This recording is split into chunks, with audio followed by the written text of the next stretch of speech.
Ladies and gentlemen, I'm privileged today. I'm surrounded by 3 of the 4 horsemen and their spiritual guidance. The administrative director of Tully Blanchard Enterprises, my colleague James J. Dillon, national heavyweight champion Tully Blanchard, world television champion Arn Anderson, Ole Anderson. Gentlemen, all I can say is welcome. Mr. Cornette, you're very quick-witted today. There's nobody that's got a sharper tongue than you do, but today, for me personally, the American Dream, Dusty Rhodes, Magnum TA, and David Crockett in an earlier interview set the mood for me, which is a very, very dead serious mood. We're just a few days away from the Great American Bash. And a lot of money is involved, a lot of prestige, a lot of things on the line. And they talked about living in the promised land, waving the American flag. That's all fine and well, but you see, living in America doesn't guarantee you success. It only guarantees you the opportunity. And then from that point, you have to take your ability and get out and get it done. Now, American Dream Dusty Rhodes, you crippled Ole Anderson and put him out for almost 6 months. You have not yet been fully paid for what you did. But you are vulnerable, and you will go down, and it could happen before the American Bash is over with. Now, the Road Warriors, awesome.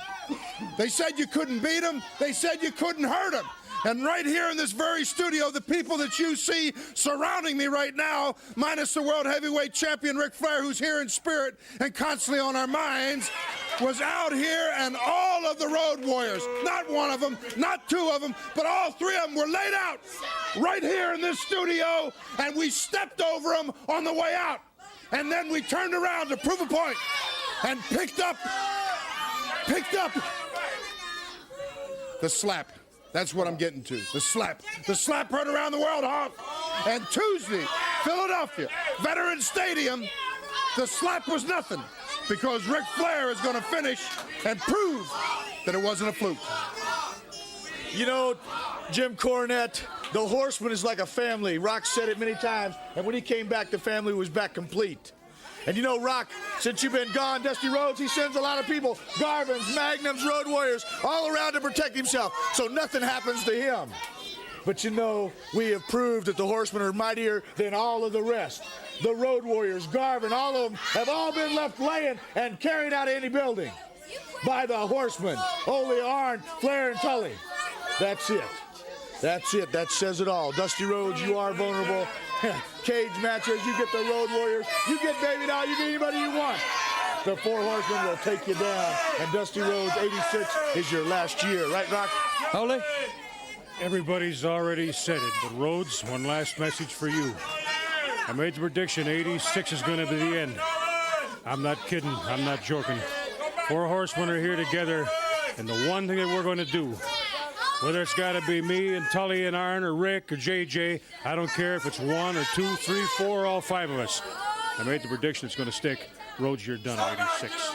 Arn? I'm going to be dead serious, and I'm directing this right to you, Rhodes, Garvin, Wahoo, Rock and Roll Express, Magnum, whoever you may be. You look at these trophies, this one, you look at Flairs. All these are our trophies. This is not what the 4 Horsemen are all about. To be a horseman, you can have one of these too, but it's inbred, it's guts, it's a determination to be the very best you can be, and not caring one bit about public opinion. You think about that. You take public opinion, put it above your own aspirations, you're going to be a failure. We do what we want to do because we want to do it. Get in here, Rob. The Great American Bash, we're coming.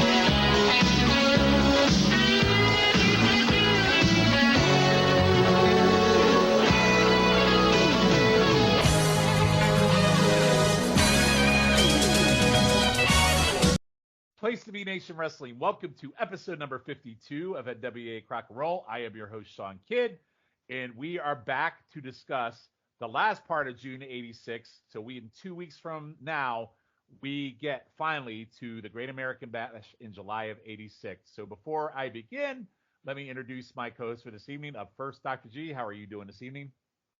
I'm doing great. Looking forward to it. Looking forward to another great. I mean, June is hot right now, so let's keep it rolling. And this is a key time going into the bash. So I think you could tell this is where everything's focused at this time. Yep, everything really hits the fan here to get, well, the matches hit the fan, but the lead into it definitely hits the fan tonight. Scott Shiflett, how are you? I'm doing great, Shawn. I am looking forward to more Horseman promos since our boy Ole is back. Yeah, it is a lot of, actually predominantly Horseman tonight with a few things mixed in for sure. And last but not least, he is the host of Highway to the Impact Zone and one of my co-hosts over on YouTube Roulette when I decide to be on, and also on the 7 Months of Danger over on NoSo. Logan Crossland, how are you tonight? I'm doing good. Shawn, you must like me or something because you keep asking me to be on pods, and I'm on pretty much every pod I do with you. So I think you must like me pretty good. Well, I mean, I like your opinions. That doesn't mean I like you, but I do like your opinions. No, I mean, you're all right. I mean, you and Schiff are kind of like, I like both you guys. So yeah, you're all right too. Yeah, well, I try to be. I'm not always a good person, but I really try. But anyway, we're going to jump right into it. So we are going to look at start with June 21st. Before that, here is our champion roll call. So nothing's changed since last episode. Our world champions Ric Flair, U.S. champion Magnum TA, tag team champions Midnight Express. The sixth man are the Warriors and Dusty Rhodes.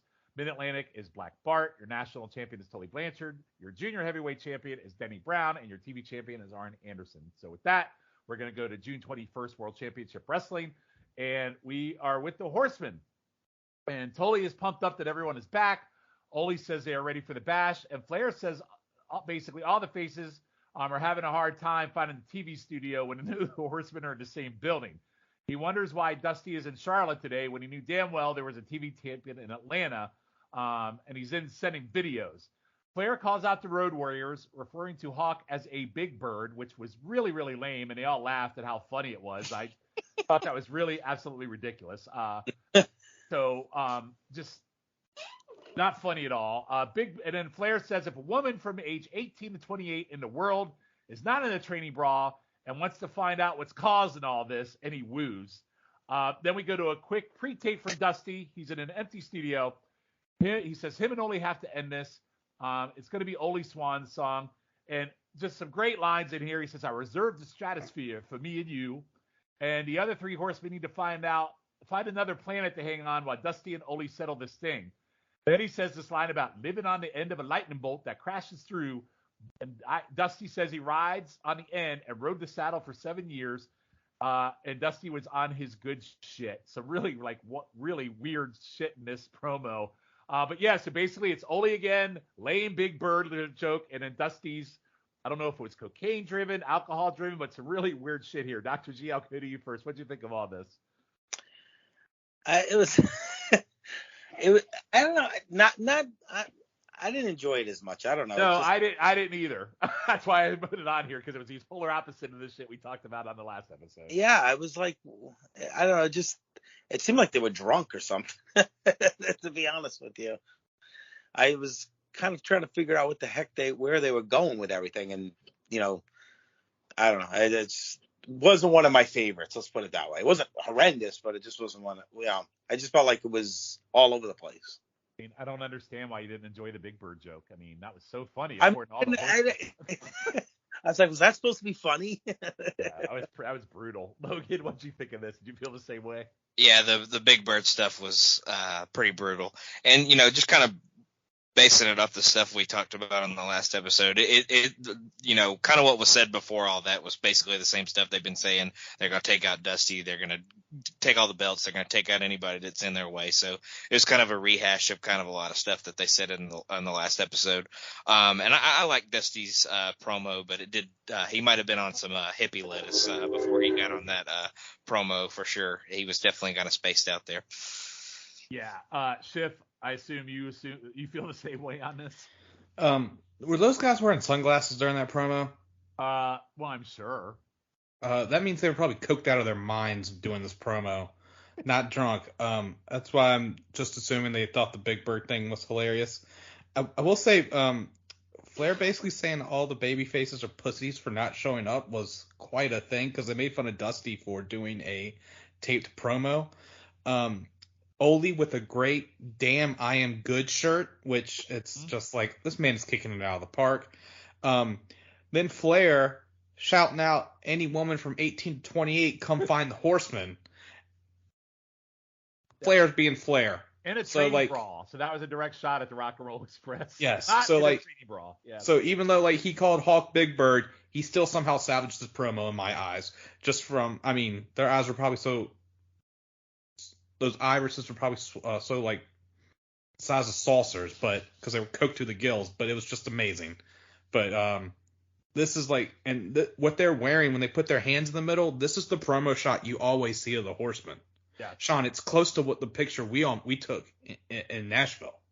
Well, they're a little older in Nashville, but yeah. Well, I know what you mean, but like how they all have their hands in the middle, that's the one WWE loves to show when they were doing the Flair stuff for the Hall of Fame for the Horseman. Absolutely. And again, based on what we saw in the last episode, these set of promos, I did enjoy it. Like, I like it when Dusty gets, like, I reserved the stratosphere for me and you line, but then it kind of went south and didn't know what he was talking about, living on a lightning bolt. I mean, he's definitely a lightning bolt, but it's going up his nose, I think, in this promo. Yeah. And, sorry, are we talking about the Dusty promo now? You can talk about both of them. That's why I did them back to back. Yeah. And, Dusty saying, like, he kept saying Liberty, and I was like, this is why Cody named his daughter Liberty. Because he heard his dad talking about it so much. And he did call out Ole, so it looks like we're set for some Ole and Dusty matches for the Great American Bash Tour. Because I know that Flair Dusty challenges Flair at the Great American Bash because Flair is busy, as they said. Like they're doing like 28 shows, and he's like defending on 22 or 23 of them. So the real world's champion, Ric Flair, by the way. You saw it in Florida last time, and you're going to see him tonight in another match in another territory, which came out of the blue for us. But I'm going to have to do some research before our next episode in July to really see if we ever really get that Ole match with Dusty, because I know there's multi-man tags and things like that, but not really sure if we got an actual Dusty Ole one-on-one. So I'll definitely research that before our next episode, and we'll talk about that. All right, we go to Jim Cornette. And he's holding up a moo-moo that he says is baby dolls, and he goes to a tape he calls the greatest thing ever. Cornette is in the ring with one of the Mulkeys, says he's going to show the rednecks his skills. Baby doll runs into the ring and attacks, and he hits the Muley with a belly-to-belly. Big Bubba walks over and tosses her across the ring, which brings out Dusty in a wood chair. Dusty breaks it over Bubba's head, and not until Bubba does a nose sell, but as a bonus, which totally blew Cornette's mind when he talked about this angle years later on his pod, despite the impact, Bubba's hat and sunglasses don't even come off. And Bubba takes off his jacket and tie, and suddenly it looks like Dusty's about to get his ass kicked. Magnum comes out to the ring with a shovel and hands one to Dusty. They threaten Bubba with the shovel, and Bubba doesn't even budge until Cornette straight up tells him to get out of the ring. Bubba follows orders and leaves only because he was told to. And the segment I thought was really cool ends with a great shot of Dusty with like this really great holy shit, who is this guy expression on his face. It really felt like this is what, like, it made Bubba star instantaneously. The hat not falling off, the sunglasses, Dusty's face. Like, I feel like this was a good moment for Bubba. Schiff, what did you think? I agree, and I'm glad you specified that was a moo-moo. I just thought that was a nightgown. I was like, the hell is this supposed to be? But Cornette did have a great line where he said, "You could probably give this to your wife, Shivani." Yeah.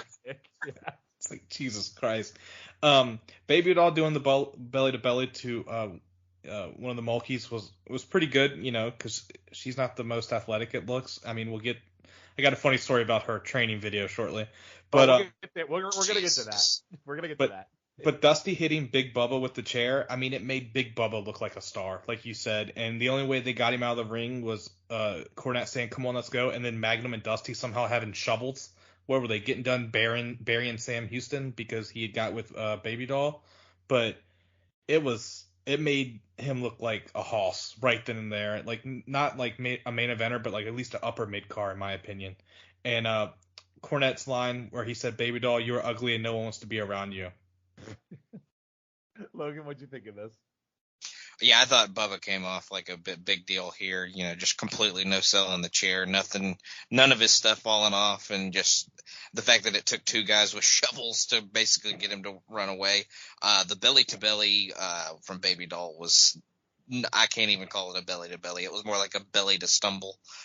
She kind of fell over when she did that. Poor Mulkey brother get murdered by that awful move. And the shove to her was pretty weak, but I know she had to sell it to kind of get the rest of the angle over, but yeah, good stuff, and kind of made Bubba look like a badass. All right, Dr. G. I forgot this was kind of like where Big Bubba kind of made his name was this angle, because I mean, man, Dusty put that chair right out, and he didn't even flinch. Not a word. Nope, not a movement. I mean, whether that chair was gimmicked or not, you're still gonna blink. You know what I'm saying? Like, yep. and what was weird about it? It almost looked like the baby faces looked weak in this situation, where they had to use a chair and then come in with shovels. So it really, really made Big Bubba look like, he was never going to be beat. Yep. And, Baby Doll, I mean, I kind of remember this a little bit. Yeah, she was not the, obviously she was more of a valet. She wasn't really the greatest. I mean, poor Mulkey had to take one for the team there, but overall, I think, making Big Bubba look like a star here. And I think Dusty really wanted to, to do something with Big Bubba. So I think, because I think he was booking at the time. So I think they definitely, if he wrote this, he did a good job with it. And like I said, that chair shot was amazing to me. Well, and the rest is history. I mean, we know where he goes. Bubba goes on to probably one of the, the legendary run he has from a career, and it's really cool to kind of see the start of his career here as we start. And this seems to be like the first really big Bubba moment. So pretty cool to actually go back and see this in retrospect based on his career going as a big boss man, and really, really cool stuff. And he only gets better as time goes on. So, all right. So then we go later into the night on this episode of World Championship Wrestling. Ric Flair is wrestling a jobber named Tony Zane. They start to lock up when all of a sudden the Road Warriors music fires up, and Road Warrior Hawk gets in the ring demanding a match right now. And these guys are actually scheduled, I believe, at the First Bash show in Philadelphia for the world title. Flair's game and goes straight to a chokehold. Hawk no sells and just destroys the shit out of Flair. Arn and Tully try to make the save, but Hawk presses Flair over the top and onto them. Ole sneaks up from behind and attacks Paul Eller in an animal ride, but with JJ, it gets on to a 3-on-5 battle, and even the Road Warriors can't handle that. Animal takes a spiked pile driver on the concrete, and Hawk takes maybe the greatest gourd buster in the history, as the height and the delay and drop is extremely awesome. And then they slap Hawk around. Later on, Hawk shakes off the spiked pile driver and promises he'll be ready in Philly. I really love this segment. By taking out the Warriors, the Horsemen have cemented themselves as some pretty bad MFers, and I thought this was awesome. And that gourd buster for me, like just the sheer height he got on it, where his head was like bent and his whole body went up, and then they just slammed him down. And the delay, it was just like a drop delay on the double one. It was great. So, Dr. G, what did you think of this attack on the Road Warriors? You didn't see stuff like this back in the day. No. I mean, I remember even as a kid, like, wow. Because the Road Warriors, very rarely did you see them in a position where they looked weak. You know what I'm saying? Like, they were always the ones beating the hell out of everybody else. So this was where you knew, you know what, the Horsemen are for real. Like, this is not just some pretty boy, faction, that they're here, to fight anyone. So, very well done. And I tell you, I remember just being in shock back then, like, because the Road Warriors to me were like unbeatable. That's how I felt when I was a kid. Yeah, me too. I remember this segment, and I'm like, holy shit, I can't believe they just did this to the Road Warriors. Logan, what'd you think of this? Yeah, you don't see the Road Warriors get their asses kicked very often, so this was a pretty awesome attack. The pile driver on the floor was disgusting as he went straight on concrete. I think he gets Animal gets hit with a knee as he's kind of entering the ring, and he falls like shoulder first onto the concrete. I thought that was pretty brutal too. He almost immediately comes out and just gets roughed up immediately. But just them getting attacked was something you don't really see, and really getting their asses handed to them the whole time. It was pretty shocking to see. And Hawk says he's going to come one-on-one with Flair in Philly, and he's looking forward to kicking his ass, and then he's going to get some revenge on the Horseman eventually. I also thought Randy Anderson at this point looked like Screech from Saved by the Bell with a mustache, so I noticed that during this little segment. But good stuff. Yeah, and I know actually when we get to July, we will actually, I think this is the first match we'll actually watch when we get to July, so we'll definitely see Hawk versus Flair there. Schiff, I know you, like me, is a big fan of the Gourd Buster. What did you think of this segment? I will say it gave Hawk coming out and actually holding his own with Flair, actually makes Hawk look like a dangerous and potential person who can unseat Flair for the title. But then we saw Horseman greatness, which, the Horsemen were already at an elite level, but they're somehow getting even higher up with just these ass whoopings they've given out the past couple of weeks. And this one, like you guys said, the Road Warriors were no pretty boys. These were badasses that came out to Iron Man and everything. But they left all three of the Road Warriors lane. They even put their hands on Paul Ellering, which didn't really happen a lot, but him and Road Warrior Animal went down hard, and the Gourd Buster was just, I thought he landed on his neck. I looked like his neck was torqued in the air while the rest of his body, there's just something about the angle, and it was just a freaking badass looking move.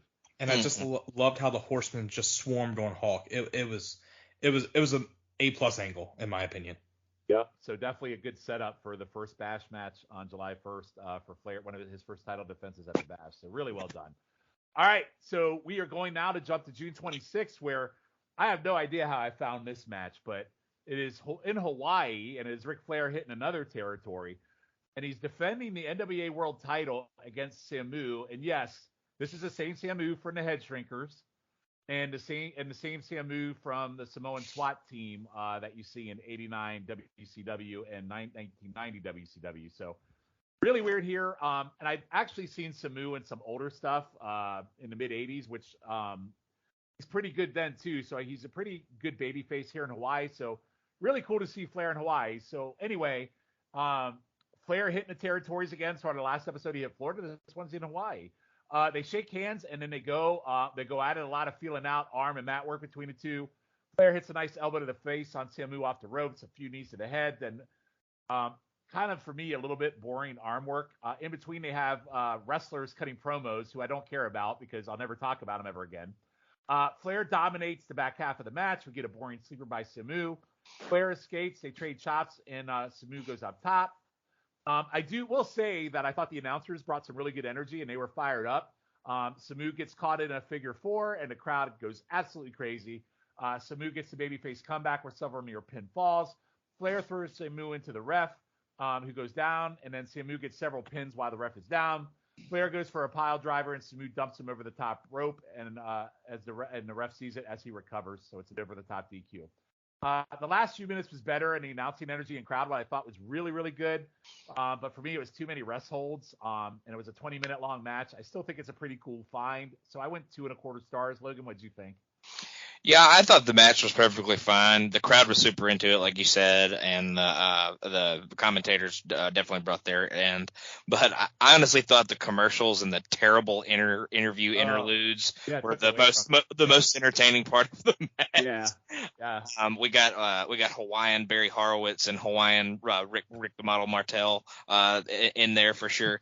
I always hate the top rope DQ BS. I'll never understand why it was a thing ever.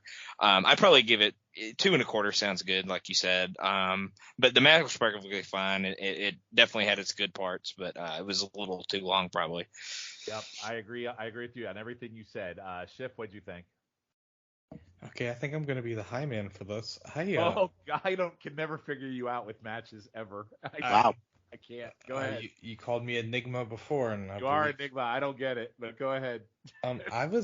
I enjoyed Samu working an armbar at first, and he was working a head scissors, and then Flair actually had him in a heel hook The commercials were amazing, and also the people interviewing. Someone's name was Junior Maivia. I want to find out who that is because I have who the fuck is Junior Maivia.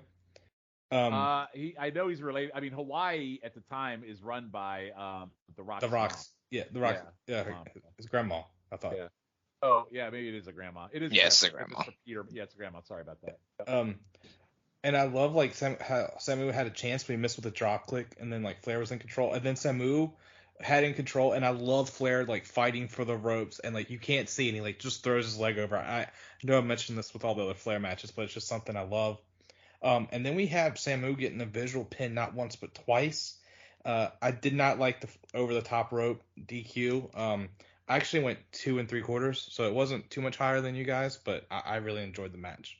Yeah, I mean, I could see that. That's not too bad. Yeah, I wasn't going for or anything. Yeah, that's not over. Yeah, that's not like your 4-star Wahoo versus Magnum cage match. That match was awesome. All right, moving on. Dr. G, what you think of this? I went 2 1/4 like you guys did. I mean, again, the beginning part of the match was a little slow, but the announcers did for I don't know who they were, but they actually did a pretty decent job. They need to shuffle those guys down to Championship Wrestling for Florida to get some energy behind that show. Maybe, yeah, they definitely were into the match. So, but it's amazing though. Flair, no matter where he goes, he leaves the local hero looking good, even if they don't win the championship belt. And I agree with you, Logan. I hate that whole over the top rope thing. I don't get it. Yeah. I really don't. I don't. Why? But I mean, I guess it's another way to make somebody look strong, but not take the belt off of someone, I guess. Well, especially if a wrestler's going for a move and you bump him out of it, you shouldn't DQ him for escaping the move. He's going for a pile driver and he lifts up and dumps him out. You shouldn't DQ him for that because he escaped the move. It doesn't make a lot of sense. Yeah, it's even dumber on a reversal. Like I guess I would get if you were just actively chucking him out of the ring just to hurt him and make him land on concrete and stuff. Maybe I get that. It's still stupid that way, but on a reversal, it's even dumber. You're right. Yeah. All right, so not a great match. I guess 2 1/4 to 275 makes sense, but kind of a cool find. I didn't even know existed. So, and to see Samu, one of the head shakers, take on Flair for the NWA title in '86 was something. But anyway, we're gonna jump right into June 28th. We are going to a syndicated show. We're going to NWA Pro, and the reason why I picked this one is we don't get a lot of this is for me the first match we really get to truly see the Andersons back as a team, and I always pop for them big as a team. And the reason why I picked this match is, one, it's got Sam Houston, and Sam Houston always puts on the goods. And then it also had our very first appearance in a very, very long time of our junior heavyweight champion, Denny Brown, who still is very unimpressive and doing the jobs and not defending his title. But anyway, the crowd is super hot.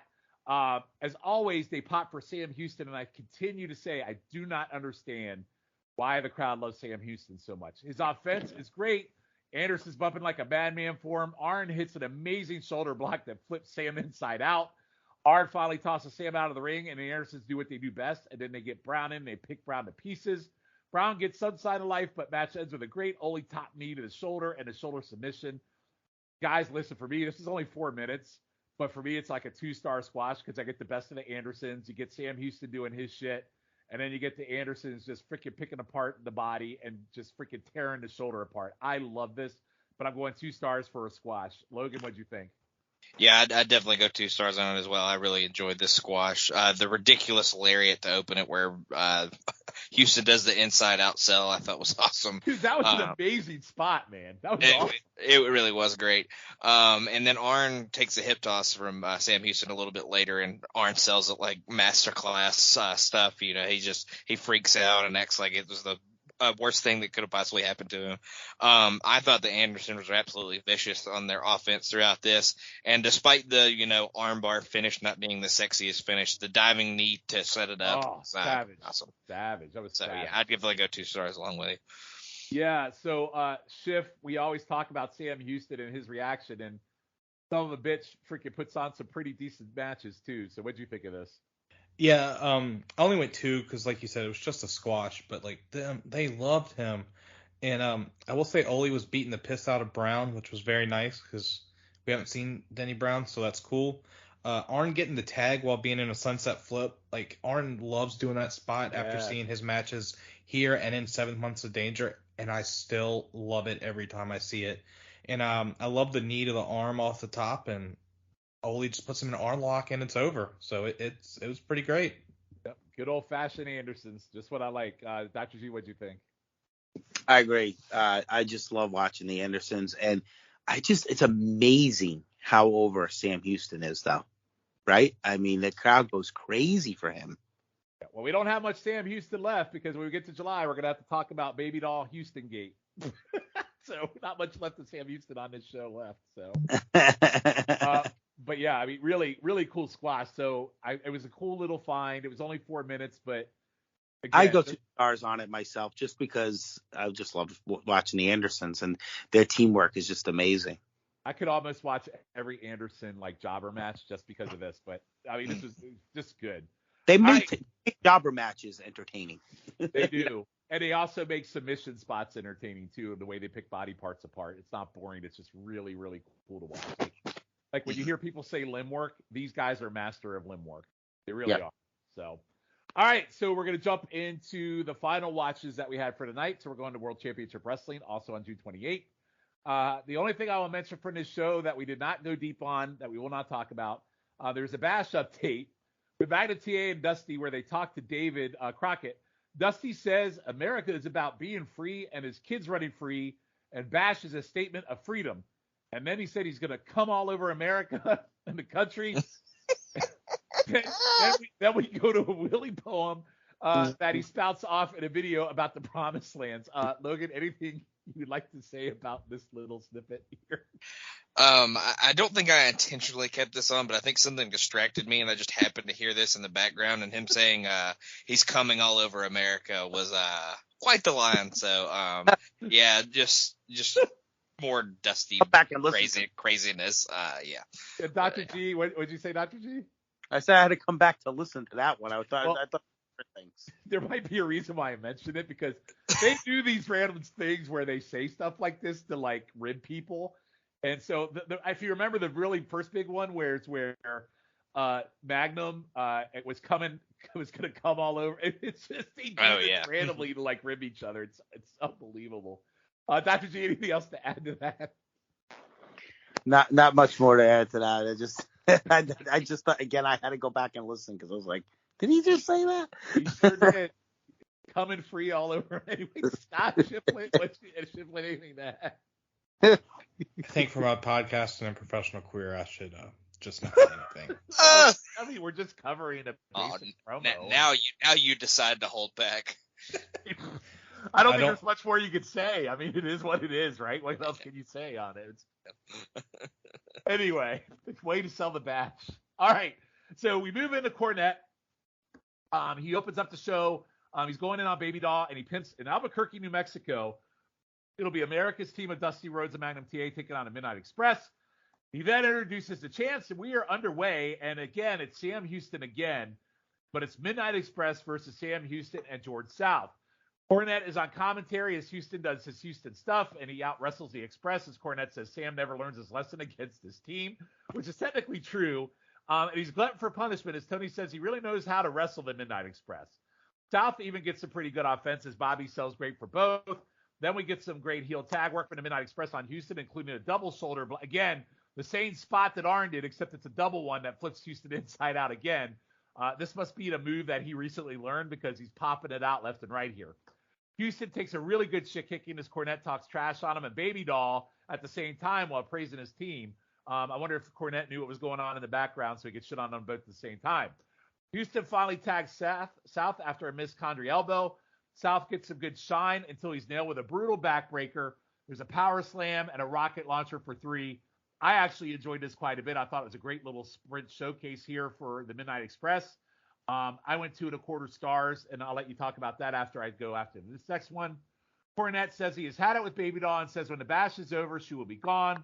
Cornette says Bubba is invincible, and then he replays the chair shot from the last episode. And again, like we talked about, I love Bubba just standing there the whole time while Cornette's talking, being silent. Tony brings up Baby Doll is the perfect 10 workout. And we go to a training video of Baby Doll working out with really bad music. Baby Doll was getting it, including leg splits and weights. I made a very inappropriate Sam Houston joke, wondering if she ragdoll him after prepping for her bash matches. I love the stills of her faces when she looks like she's in pain. And the end was very hokey as she walks out of the gym and turns with a smile on her face and does a fist pump. That was some awful shit. The match I loved. The Baby Doll workout was something to behold because it was really awful. Logan, I will go to you first. What'd you think of the match and then the Baby Doll workout? Oh man, I thought the match was a good showcase for the Midnight Express. They gave just enough offense to kind of make the match not as much of a squash as the last match was, but they controlled it for the most part and looked good in what they did. I'd probably go 2 on it. I thought it was pretty good, and it was a good showcase for the team. Baby Doll's awkward training montage is what I'll call it. It was pretty terrible. Very, very cheesy. She looked like she was either giving birth or taking a shit for most of the little still pictures. So, very, very, very weird and awkward. So, I would not go out of my way to look at that one. I'll put it that way. I mean, it's a moment in time. For me, it's almost as good as Magnum running on the beach to his mom. If you guys remember that one, that's an all-time. Oh my God. Yeah. Dr. G, what did you think of the match and the Baby Doll workout? I went 2.25 on it. I agree with Logan. A nice showcase for Midnight Express. Again, not too much. Not like too much of a squash. Kind of give a little offense, but show how they're a great team in the way that their teamwork. I mean, I think the Midnight Express are great. I still think the Andersons are a little better, but similar. Where they cut the ring in half and they take control and just a great team. And for a squash match, again, they make squash matches entertaining, and they always do. The Baby Doll workout, that's awful. I mean, I don't think I think she just did the few reps just for the video, and then probably went showed her sweating, probably went into the shower and wet her hair. There was no way she was even doing half that workout, and it was just awful. The music was awful. Just not one of their best produced pieces of work, that's for sure. I can't believe she's working very hard to train for her match against Cornette, and you're all shitting on her. Shit, what'd you think? Well, I'm going to go to the Midnight Express match. Cornette has some great lines. He says, Baby Doll's so fat, when she's on a street corner, cops say to back it up. To break it up, sorry. He calls Sam Houston the human broomstick. Yep. And I just and we see how, talk about the Horseman being ferocious. We see how ferocious Midnight Express is. Bobby sticks his finger in Sam's eye, when he has him in the ropes, which I thought was pretty sick.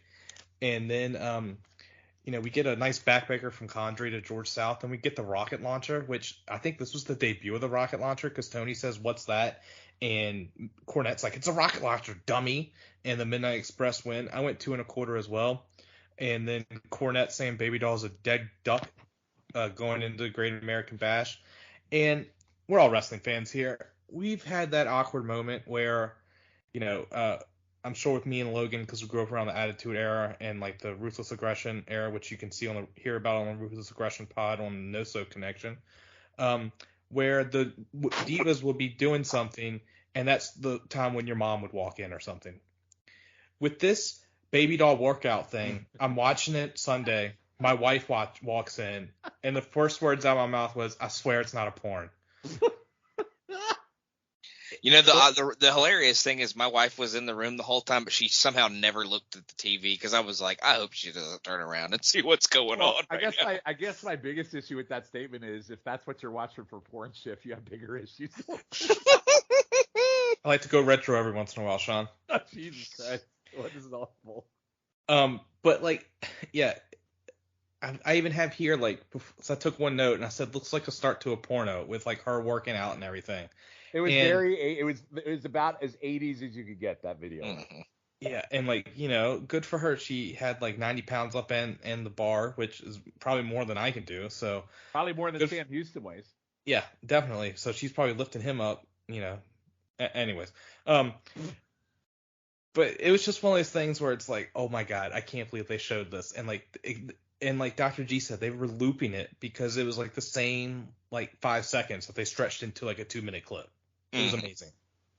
So worst video, baby doll workout or Magnum TA running the beach to his mom? I think Magnum TA running the beach to his mom was more entertaining in my opinion. I mean, I wouldn't say that. He beat up Ivan just for talking about his mom, so maybe you should watch your mouth, Sean. Oh, well, Maybe you should kiss Magnum's ass. I'm going to leave an appropriate comment out on that one because you know where I'd go with that. I know where you'd go on that. All right, so we're going to move on. So to close out this episode of World Championship Wrestling, we have the Horseman with Jim Cornette. JJ says Cornette is very witty and sharp-tongued, which I think we've commented on quite a bit tonight. It says we are a few days away from the bash and a lot on the line. JJ shits on the Promised Land poem that was said in the earlier Dusty Great American Bash video we talked about, and says it guarantees you an opportunity. The Promised Land guarantees an opportunity, but not success, which was, I thought, a great line. So we are guaranteed an opportunity, but it's not guarantee you success. So I really did like that line. Says Dusty will go down. He puts over the Horseman kicking the Road Warrior's ass, and then talks about Sloppy Hawk. And then Tuesday, which will be the first bash in Philly, he will prove that it's no fluke against Hawk. Tully puts over they are family and mightier than any of the faces. Ole says 86 is the end, and I am not kidding, the Rhodes, and it will stick. Arn says to be a Horseman isn't about the titles. It's about being the very best. They do what they want, and they basically say, fuck public opinion. And, of course, as they leave, they are yelling the Great American Bash, and they are coming. Dr. G, what did you think of this short little promo from the Horseman to close us out that sends us right into the first bash that week? Well, typical Horseman. I mean, what do you guys? I mean, at this time with the Horseman, I mean, like the first promo we heard, we were like, where were they going with it? Now this one, I thought, sometimes I think some of their promos could be too long, and I think this one was perfect.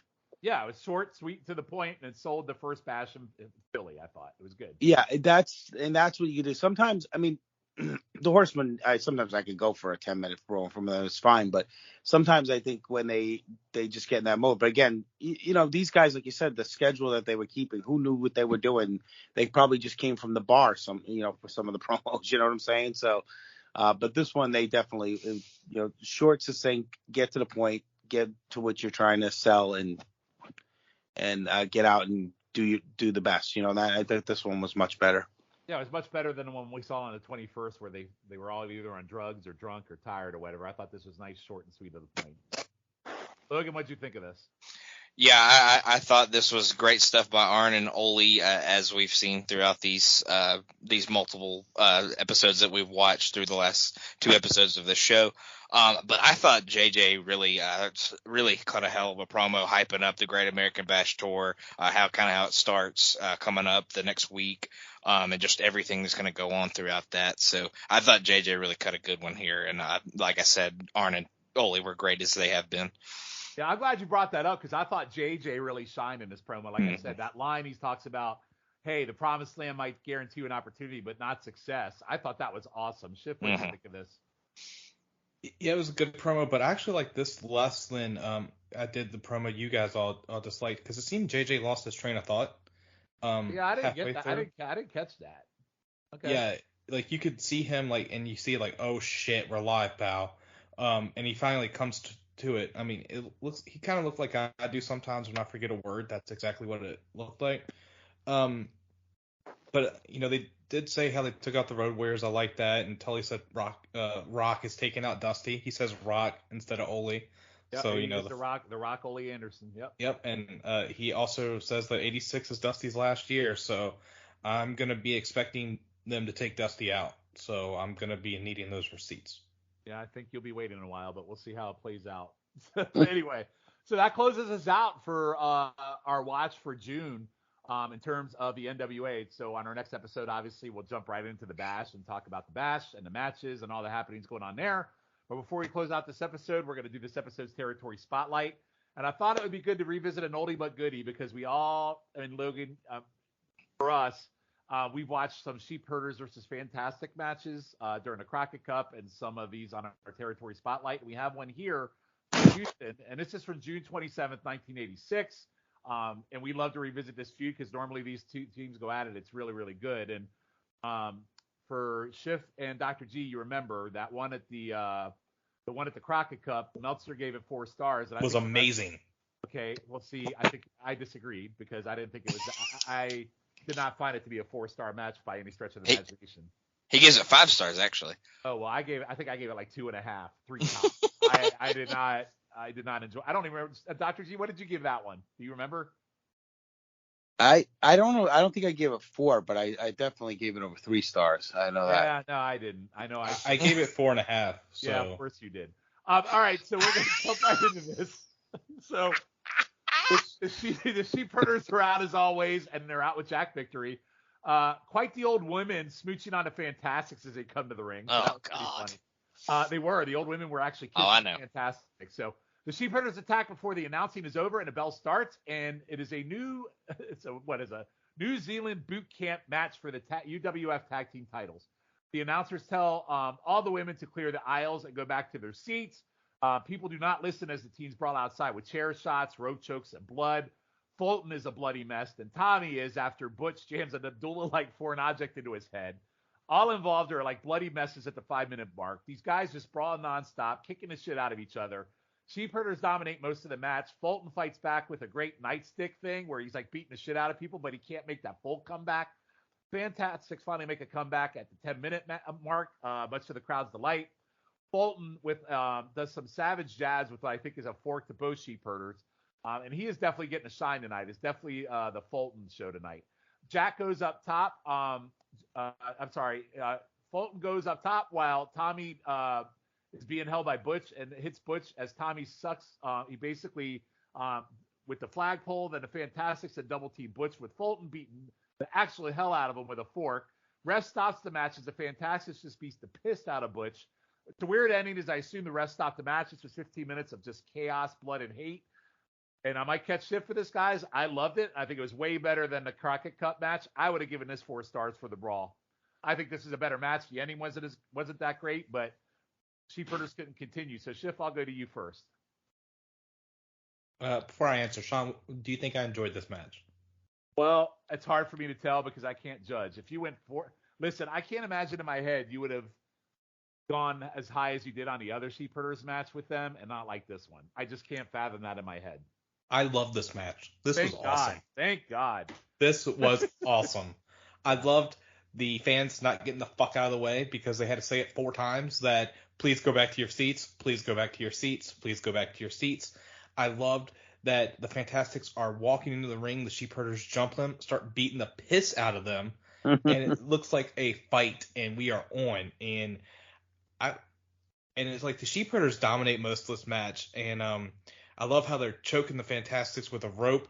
The Sheepherders try to grab a chair from the first row. The fans grab the chair so they can't use it. It was amazing. In ECW, they would be like, here, take this. But in UWF, they're like, no, you're not beating up my blowjob baby face. I just loved it. And I loved how the Fantastics, like, you thought they were pretty boys, but no, they fought back. And like you said, we had, the Crimson Mask with everyone. And it was just awesome. Like, I love Tommy Rogers' dropkick, which is what I talked about before. And he's able to hit one of those things of beauty.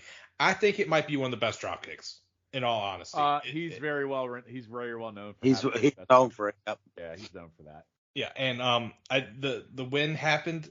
This match was all over the place, and I love how it was just like a flash ending. And I went 4.25. Right. Better than the Crockett Cup, right? I think so. Yes. It's not a think. It is. It really is. At least for me, it is. Dr. G, what did you think? I went 4 on it. It was a good old fashioned brawl. I love these type of matches, and the Fantastics and the Sheepherders are known for some of these matches. This is not the only ones they've I think had. they have like a barbed wire match. Like there's a famous barbed wire one they do too. Yeah, I think I remember in PWI it being covered in PW, if I'm not mistaken. But this was just it's just true good brutality, and everybody thought, oh, the Fantastics are some pretty boy. No, they could go. They could hang with the Sheepherders. So I loved it. I enjoyed it. I was glad you put this on here. Actually, it was probably one. It was definitely by far the best match that we saw in June so far. Oh yeah, I mean, listen.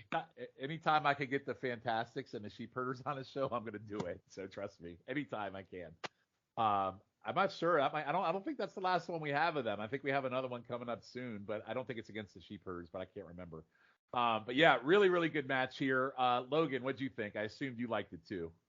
No, yeah, I really liked it as well as you guys have. I haven't seen that other match. I will eventually see it on Starflation as we go through all the 5-star Dave Meltzer matches. Oh, that's right. Also. You have to watch that for Starflation. So yeah, I'm really curious to see what you think about it. Yeah, only here on the Place to Be Nation feed. Yeah, that's true. Exactly. I think it's a little further down in our watch, so it'll be a while before we watch it. I think we have a list kind of mapped out, and I think it's kind of one of the later matches on the list. So I'm looking forward to watching it as well, because I have heard differing opinions like yours, Shawn. So, but I really love this one. I'm so glad the Sheepherders attacked and ended the kissing and hugging fest that was going on before the match. Yeah. Oh God, I hated it. So I'm glad they attacked a little bit to break that up after a little bit. But I also love that the announcers continued announcing even though the opening brawl was happening. He was like introducing the teams while they were just beating the shit out of each other. And one of them was probably already bleeding by the time that the announcements ended. And of course they said tell the ladies to get back to their seats or whatever. So I thought the ref in this match looked like Bobby Eaton's dad. He looked just like Bobby Eaton to me for some reason. This is my kind of match, just utter chaos throughout, just all around the ring, all kind of different weapons and stuff going on. And I've never really seen this version of Luke and Butch, so it was a really welcome sight to kind of see them beat the shit out of the Fantastics here. But I would go 4 stars as well, like you guys. Yeah, so one of the better matches we've seen in a long time. And Logan, if you want to see this more I mean, I know it's not your deal, but Mid-South, UWF, that's where the Sheepherders are known for. Like they are more well known for this than they typically were for being the Bushwhackers. And that's what was so weird is when they came into the WWF and they were baby faces and they were licking people. It's like, what the fuck did they do to the Sheepherders? That's really what it was like when it happened. I was like stunned. I'm like, holy shit, this is. And they pulled it off. Well, they did pull it off and switch it around, but could you imagine like the WWF version of the Sheepherders having a match like this? Not in a million years. No, not in a million years. So, but anyway, that closes us out for the month of June. So I am excited. In 2 weeks, Logan, thank you for 2 weeks. We'll be going to the Bash. So I'm excited that we're finally there. Logan, thanks for joining us for the month of June. So hopefully we might probably have you back at some point again, especially if Colin continues to really, really be upset about Drew McIntyre and the Queen. You don't know how long something like that takes to recover from. So we always call him the best. But Logan, before we go, anything you would like to plug? Just Highway to the Impact Zone. That's a TNA pod that me and you, Shawn, are sometimes on that with me. But we will have, at this point, just have gotten past Genesis, heading towards the next pay-per-view. So just check out those episodes coming up and just the whole back catalog. Great show with a lot of great people doing that. And just check out all the feeds, the No-So feed, the Pop feed, and the Wrestling feed. Just all good stuff. And everybody's producing some really good content. So check everything out. All right. Shiff? Yeah, just mentioned it earlier on this pod, 7 Months of Danger on the No-So feed, YouTube Roulette here, which I do all my podcasts with Shawn. That's why you haven't really heard my voice as much. Be found on Twitter at Scott_Shufflet. And thanks for coming on, Logan. Appreciate it. Thank you. And Dr. G. Logan, yep, thanks from me too for coming on. I enjoyed having you for this great month of June. You could follow me on Twitter at Dr. GPTB, and every Saturday morning my podcast along with the Podfather himself, Scott Criscolo, covering the new NWA.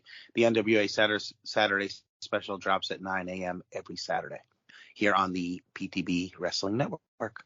All right. You can find me on Twitter at NWA Crock and Roll. You can find us, obviously, this pod, and then over on the North-South feed at 7 Months of Danger, where we're going chronologically through the Dangerous Alliance era and the 7 months that they were a team. So that's a good one. And then Logan mentioned the other ones as well. So real quick, Dr. G, final thoughts on this watch and the month of June overall. Well, I'll tell you, yeah, like you said, we're working towards the Great American Bash. Good stuff. I have to be honest with you, though. You put that little gem in there for the month, the Sheepherders and the Fantastics. So I really enjoyed that. So I appreciate that. But I definitely, I'm looking forward to July and seeing what's in store. All right, Logan, final thoughts on month of June? I'm like I said on the previous episode, I'm super excited for y'all to be able to get to watch the July stuff. I imagine it's going to be just as great as it was hyped up to be in these promos, and it will deliver as much as I think it, as much as people hyped it up in these promos that we watched on these 2 episodes. I think it'll be a good time in this next little month that y'all are about to do. All right, and Schiff, final thoughts. I think we're starting to hit like the peak of Crockett, so it's going to be interesting to see where they go here. I know they have to pivot because of some real world things, but I think this is the peak because that's what everyone loves to talk about is the best of 7 and the Great American Bash Tour. So it's going to be very interesting to see what happens with that and what happens after that. Yeah, I would agree with you. I definitely think we're hitting the peak. Bash 86. Most people, when you think Great American Bash 86, that's really where they think peak Crockett and all the things they laid. Listen, even with the Jimmy Valiant and the shaved head stuff, the Wahoo stuff with the strap matches, but like everything else, if you really think Ron Garvin and Tully Blanchard for the national title, like they have really done a great job setting up every nook and cranny of every feud they possibly can do. And the fact that they told all these stories simply and get people excited for it, I do think when you say that the summer of 86 is really where Crockett hits its high point, or at least its well-known high point and where it goes from here. I think that's what most people talk about. So I look forward to talking about that. So for Logan, for Schiff, and for Dr. G, most of us will be back here in 2 weeks where we start talking about the Great American Bash. So we will see you all then. Thanks for listening, everybody.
Up on his toes, and then he wriggled it up.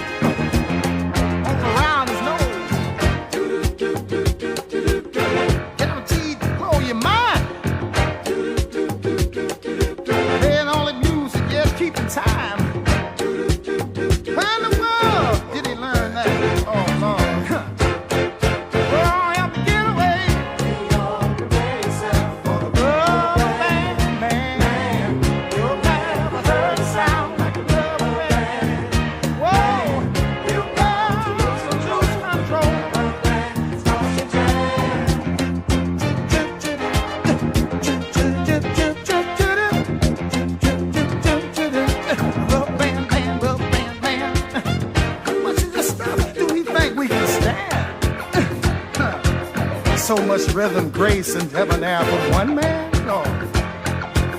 And then he had the nerve to twiddle his left toe, but through his knee, got the feeling in his head, y'all. Oh, come on, baby. Won't you cry yourself, dear? Never heard a sound. Oh, he's my man, and he likes to jam. The bang starts to jam, moving up and down across the land. Got a wiggle all in his waist. Everything about him seems out of place, but moving, just moving, just a rubber band man, just moving, just moving, just